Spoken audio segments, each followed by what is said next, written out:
నిస్వార్థమెంత గొప్పదో ఈ పదము రుజువు కట్టదా, సిరాలు లక్ష వంపదా, చిరాక్షరాలు రాయదా, నిసీధి ఎంత చిన్నదో నీ కంటి చూపు చెప్పదా, నీలోని వెలుగు పంచగా విశాల నింగి చాలదా. ప్రతి హిందువు గౌరవించాల్సింది మీ మతాన్ని మీరు గౌరవించుకోండి. ఫస్ట్ ప్రతి హిందూ నేర్చుకోవాలి, ఇది ప్రతి హిందూ ఆత్మ పరిశీలన చేసుకోవాలి.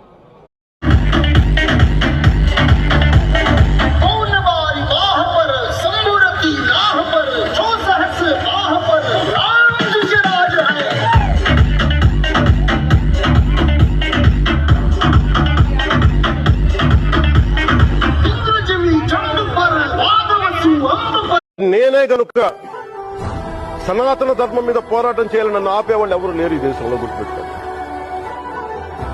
నేను గనుక సనాతన ధర్మం కోసం నేను పోరాటం చేస్తే చచ్చి